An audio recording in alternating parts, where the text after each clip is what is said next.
Hi అండి, welcome to మార్తాంగి kitchen. ఈరోజు మన ఛానల్లో నాటుకోడి పులుసు ఎలా తయారు చేయాలో చూపిస్తున్నాను. మామూలుగానే నాటుకోడి అంటే చాలా రుచిగా ఉంటుంది కదా. అయితే మన పెద్దవాళ్ళు చేసే పద్ధతిలో చేస్తే కనుక ఈ రుచి ఇంకా అమోఘంగా ఉంటుంది. నేను ఇక్కడ 1 కేజీ వరకు నాటుకోడి ముక్కలు తీసుకున్నానండి. వీటిని ముందుగానే ఉప్పు పసుపు వేసి బాగా శుభ్రం చేసుకోవాలి. ఇలా తీసుకున్న ఈ ముక్కలకి 1/2 స్పూన్ పసుపు, 2 స్పూన్ల సాల్ట్, అలాగే 3 స్పూన్ల కారం వేసి ఇవన్నీ కూడా ముక్కలకి బాగా పట్టేటట్లు గట్టిగా ఒత్తుతూ కలుపుకోవాలి. మామూలుగానే నాటుకోడి అంటే ముక్క కొంచెం చాలా గట్టిగా ఉంటుంది. ఇలా ముందుగా స్పైసెస్ మనం పట్టించడం వల్ల కూర అనేది టేస్ట్ చాలా బాగుంటుంది. ఇప్పుడు దీన్ని పక్కన పెట్టేసి ఒక మిక్సీ జార్ తీసుకుని 4 పెద్ద సైజు ఉల్లిపాయలని ఇలా ముక్కలుగా కట్ చేసి వేసి కొంచెం కోర్సుగా బ్లెండ్ చేసుకోండి. ఇప్పుడు స్టవ్ మీద కుక్కర్ పెట్టుకుని 5-6 స్పూన్ల ఆయిల్ వేసుకోండి. నేను ఈ కర్రీని కుక్కర్లో చేస్తున్నానండి. ఈ ఆయిల్ వేడైన తర్వాత మనం మిక్సీ పట్టుకున్న ఉల్లిపాయ పేస్ట్ని దీంట్లో వేసుకోండి. ఈ ఉల్లిపాయ పేస్ట్లోనే ఒక పచ్చిమిర్చిని కట్ చేసి వేసుకోండి. ఈ ఉల్లిపాయల పేస్ట్ అనేది కొంచెం ఎర్రగా అయ్యేంత వరకు కూడా వేపించుకోవాలి. ఈ కర్రీ కోసం 2 ఇంచుల అల్లం, అలాగే 10 వెల్లుల్లి రేకుల్ని ఈ విధంగా దంచుకొని తీసుకోండి. ఇది ఇలా రోట్లో దంచుకుంటేనే టేస్ట్ అనేది చాలా బాగుంటుంది. మీకు అలా కుదరదు అనుకుంటే మిక్సీ జార్లో గ్రైండ్ చేసుకోండి. ఇక్కడ చూస్తున్నారు కదా, ఉల్లిపాయలు బాగా వేగి కొంచెం ఇలా పింక్ షేడ్లోకి మారింది కదా. ఇప్పుడు మనం దంచుకున్న ఈ అల్లం వెల్లుల్లి పేస్ట్ని దీంట్లో వేసుకోండి. ఈ అల్లం వెల్లుల్లి పేస్ట్ పచ్చివాసన పోయేంత వరకు వేపించుకున్న తర్వాత మనం ముందుగా మ్యారినేట్ చేసుకున్న చికెన్ ముక్కల్ని దీంట్లో యాడ్ చేసుకోండి. ఇప్పుడు హై ఫ్లేమ్లో 2 నిమిషాల పాటు బాగా కలుపుకోండి.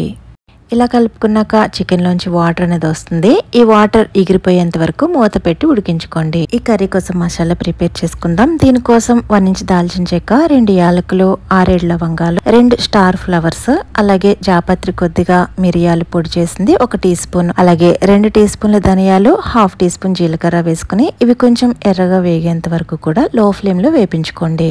ఇవి కొంచెం వేగిన తర్వాత దీనిలోకి 1 టీ స్పూన్ గసగసాలు చివరిలో ఇలా వేసుకుని 2 నిమిషాల పాటు వేపించుకుని ఇదంతటినీ కూడా ఇలా చూపిస్తున్నట్టు ఇలా రోల్లో వేసుకుని దంచుకోండి.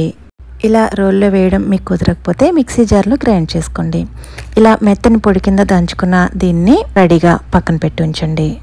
ఇప్పుడు ఒకసారి మూత తీసి చూద్దాం. చికెన్లోంచి వచ్చిన వాటర్ అంతా ఇలా బాగా ఎగిరిపోయిన తర్వాత మనం ఏదైతే ప్రిపేర్ చేసుకున్నామో ఈ మసాలా పొడిని దీంట్లో యాడ్ చేసుకోవాలి.